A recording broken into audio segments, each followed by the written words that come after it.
과제를 조금 설명을 드리면 광주 전남 지역의 아동복지기관 한 곳을 견학하고 담당 사회복지사 인터뷰를 한 후 그 기관의 현실과 아동복지 내에서의 관련 이슈를 연계하여 논하는 과제가 하나 있는데요. 사실 우리가 지금 코로나 팬데믹 시대에 어디를 견학한다는 건 사실 되게 어려움이 있습니다. 그래서 이거는 견학이라고 현장 연계에 대한 부분으로 제가 이제 써놓은 부분이고, 이제 이 부분은 변형을 해서 여러분이 관련 기사라든지 뉴스라든지, 그쵸? 검색을 하셔서 이 견학 대신에 관련 기사, 뉴스, 그다음에 뭐 유튜브를 통해서 그 사회복지사가 인터뷰한 내용이라든지, 그러니까 우리가 직접 인터뷰하지 못하지만 전문 기자가 인터뷰를 하거나 그 전문적인 일을 하시는 어, 사회복지 관련된 아동복지 관련된 업무를 보시는 담당자께서 임하는 그런 내용들에 대한 부분을 인터뷰한 후 현실이라든지 아동복지에 관련된 요즘의 시각들을 논하는 부분으로 과제물을 하나 제출해 주시는 거예요. 정해진 틀은 없어요. 그래서 요즘 되게 오늘 같은 경우도 뉴스에 8살 된 아이가 사망했던 사건들 있잖아요. 그러니까 그런 이제 뭐 그 아동 학대를 발견한 담당자라든지 아니면 아동 학대 업무를 보고 있는 상담 선생님이라든지 아니면 담당 경찰들도 될 수 있고요. 얼마 전에 그 정인이 사건으로 인해서 그 목동 그쪽 그 경찰분들 경질되셨잖아요. 그러니까 그 경질된 분들한테 인터뷰할 수는 없지만 그런 부분에 대해서 우리가 좀 시각을 좀 넓혀보는 의미에서 이런 과제를 하나, 그렇지만 되게 어렵지 않아요. 찾아보시면 생각보다 되게 수월하고 그 기사를 스크랩 하시고 그 스크랩에 대한 내용들을 여러분들이 한 장에서 한 장 반 정도, 두 장까지도 내용 기사들을 쓸 수 있겠죠.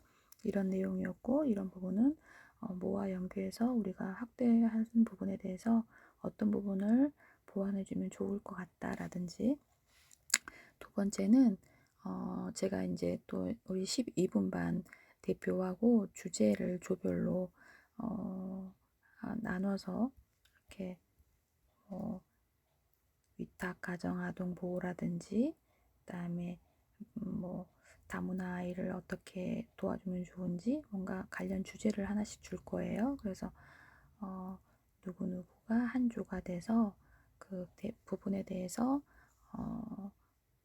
물론 논문도 제가 하나 스크랩해서 올려놓을 거예요. 그래서 파워포인트를 사용해서 발표하고 그것도 제가 여러분 선배가 옛날 했던 자료도 어려우시면 샘플링으로 드릴 수 있어요. 그래서 거기에 우리는 모방의 어머니들이잖아요. 그렇죠? 창조는. 그래서 그 전년도 선배들이 했던 자료들을 참고해서 그거를 토대로 여러분이 소화시켜서 발표하면 더 좋고요. 그거를 이해하시는 건 충분히 도움이 될 거라고 생각이 들어요.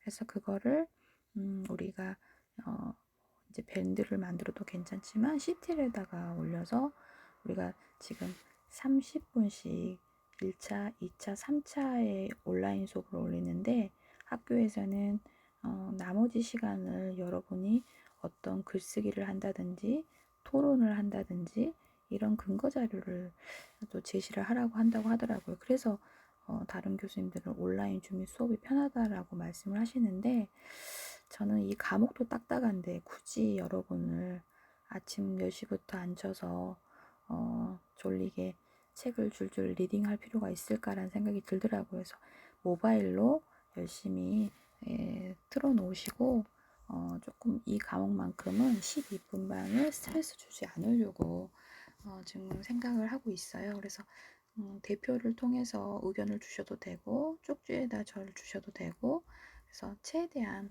여러분이 이 과목을 수행하는데 어려움이 없도록 중요한 부분을 콕콕 집어서 조금 더 자세하게 안내를 할 예정이니까 아직은 겁먹지 않으셔도 됩니다.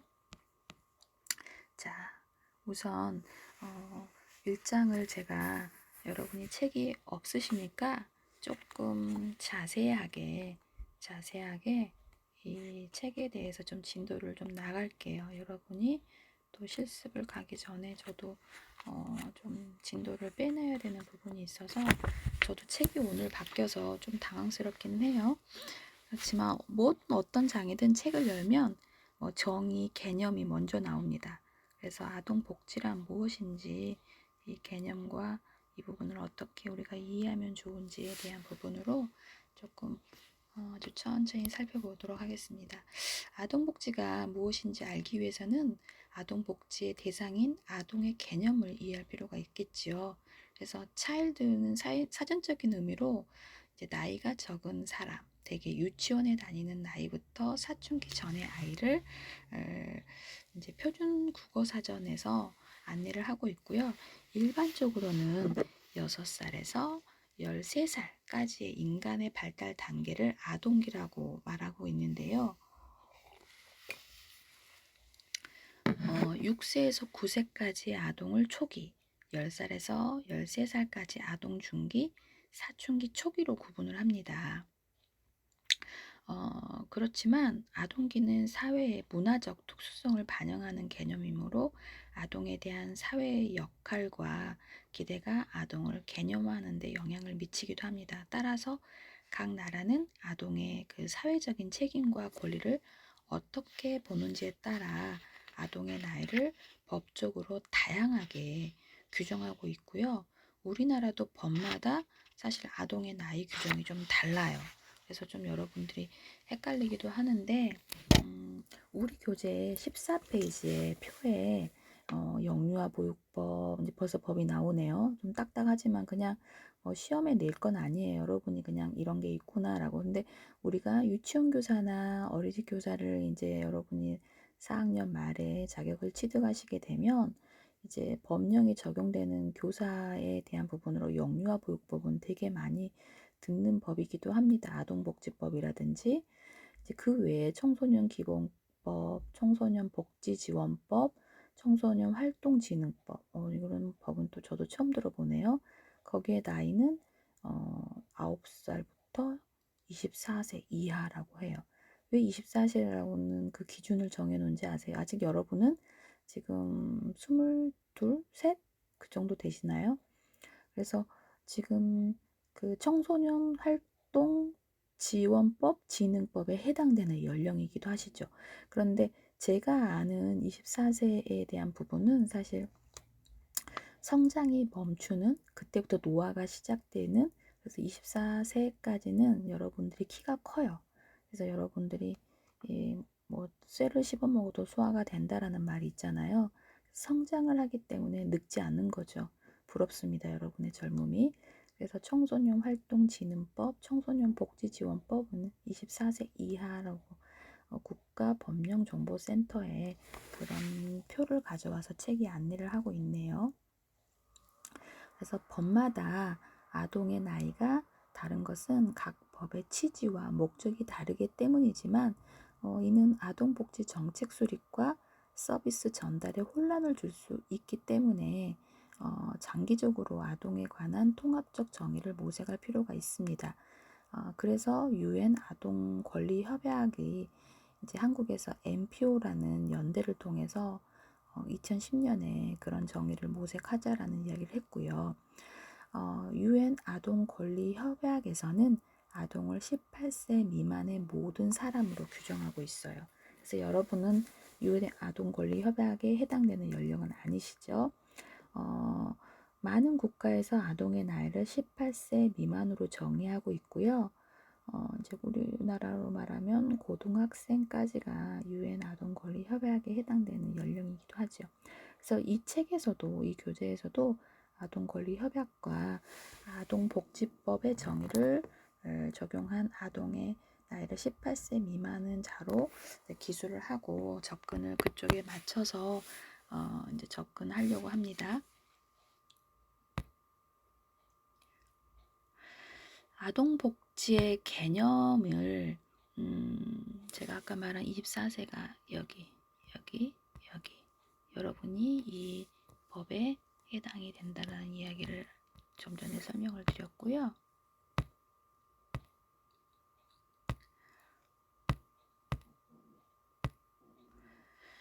아동복지라는 차일드 웰페어는 아동과 복지의 합성어로 어원대로 풀이하면 아동이 편안하게 잘 지내는 상태를 말합니다.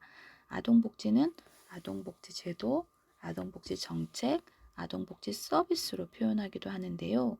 이 세 용어는 사실 엄밀히 구분할 수는 없을 정도로 서로 밀접하게 관련이 되어 있습니다. 그래서 아동복지 제도는 모든 아동의 행복을 위해 아동에게 안전하고 지속적이며 안정된 환경을 제공하는 모든 이제 공적이고 사적인 정책과 서비스를 의미하는 포괄적인 개념이라고 볼 수 있어요.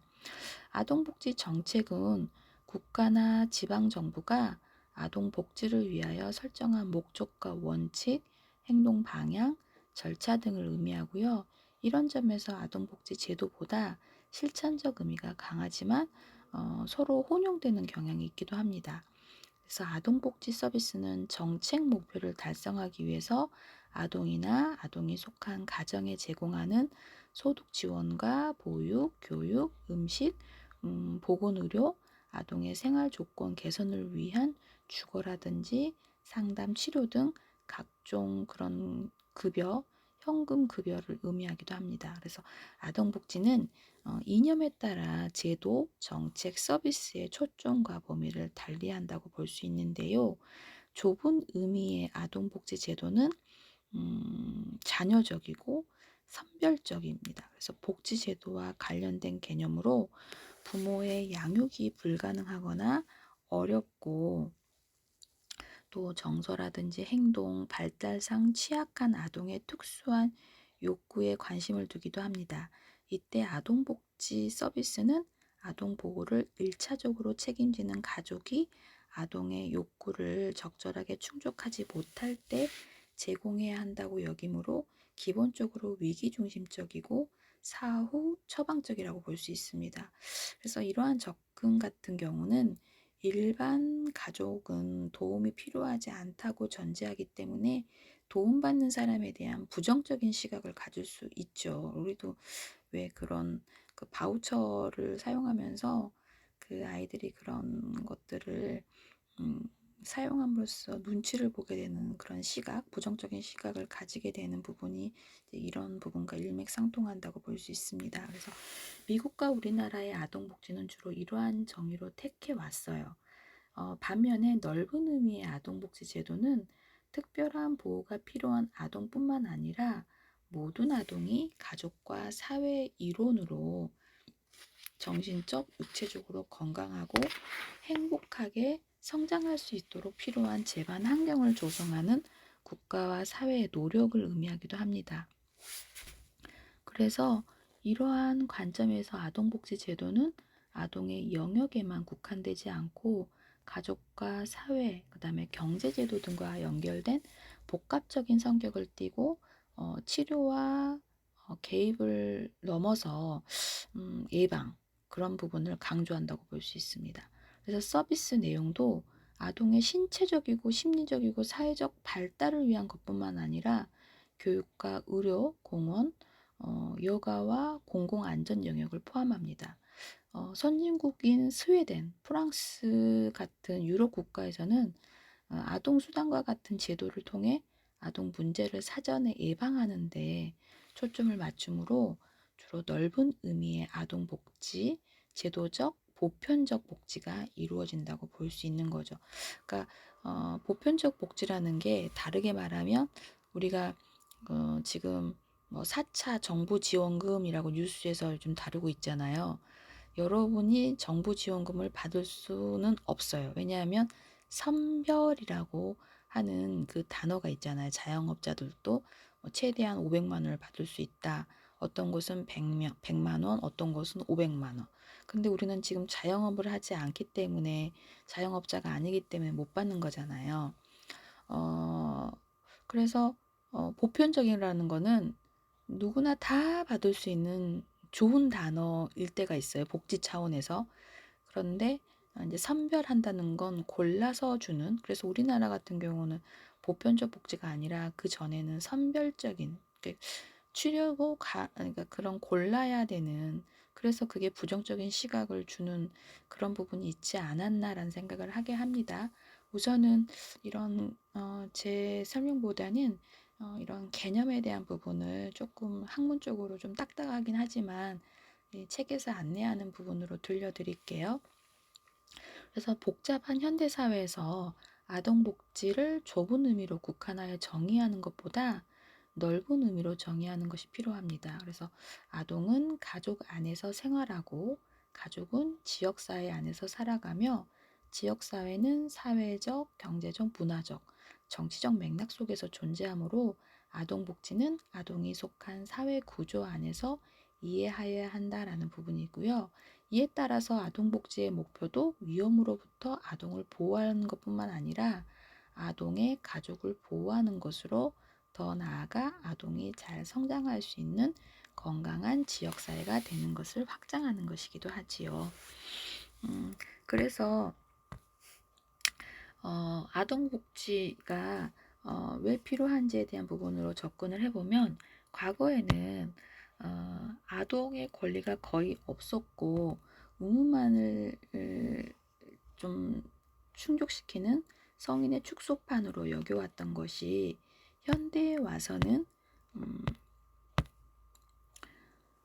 아동은 성인과 다른 아동만의 독자적 발달 특성에 따른 특별한 관심과 보호가 필요한 존재로 인식하게 됩니다.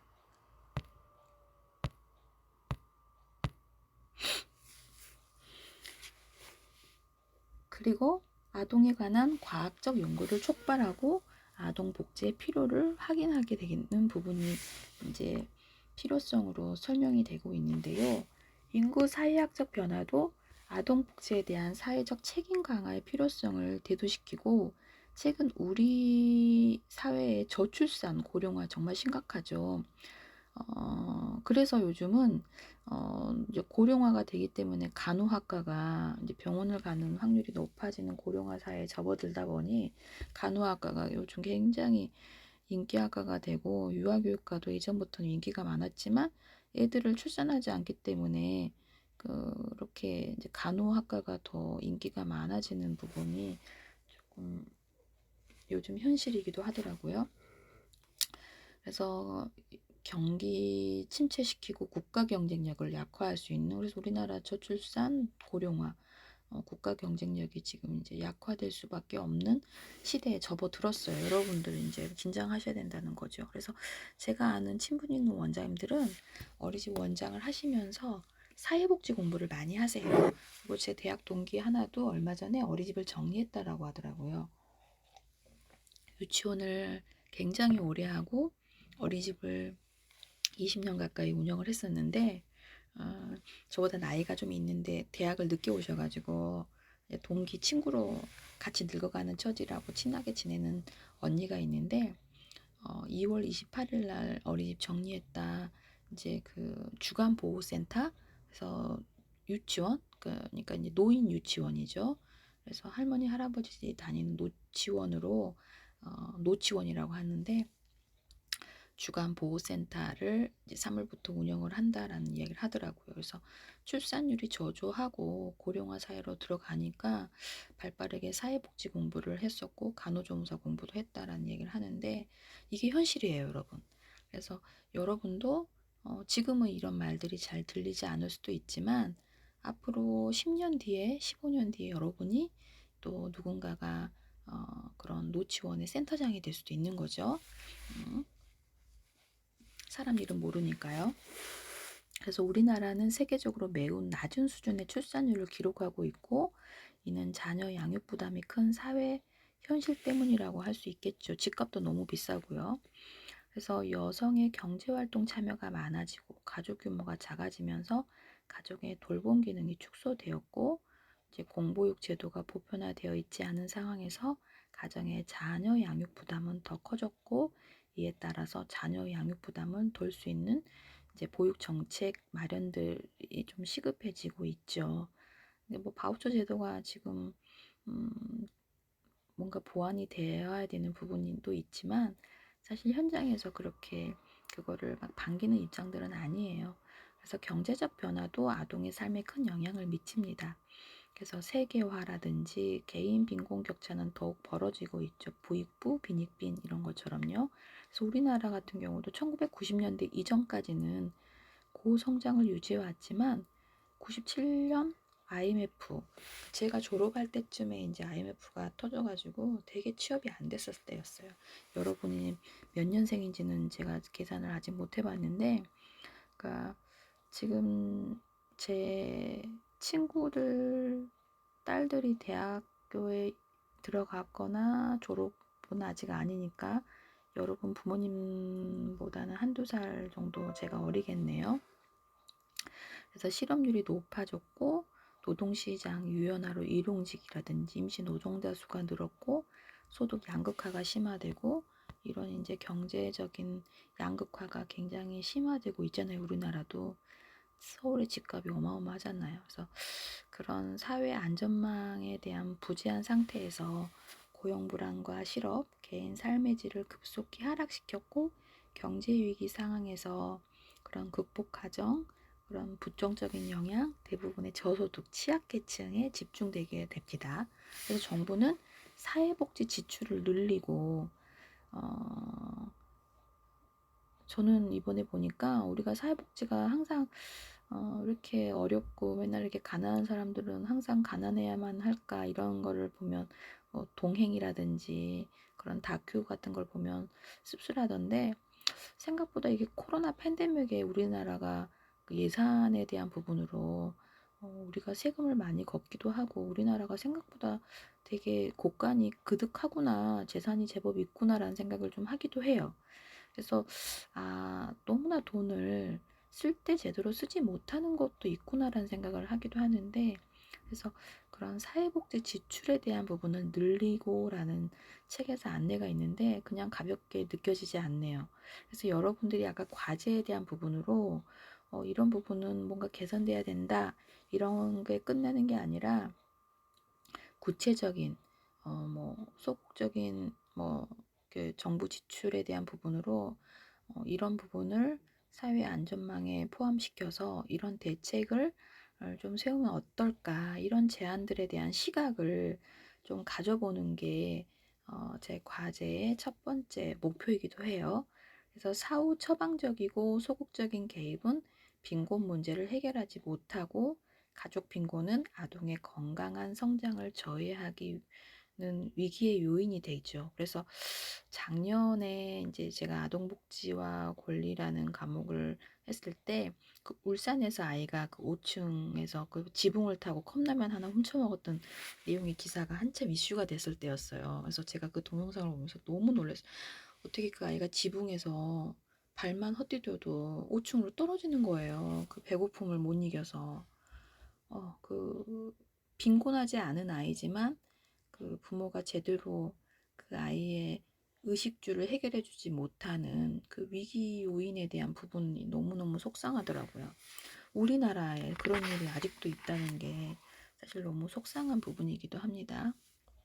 그래서 그 아이가 다니는 보육시설이라든지 유치원이라든지 그 아이의 눈빛, 집에 가기 싫어한다든지 이런 것들을 교사로서 신호를 보냈을 때 신고해줘야 되는 부분을 진짜 우리가 이런 시간을 통해서 이야기해봐야 되는 건 아닌가라는 생각을 해요.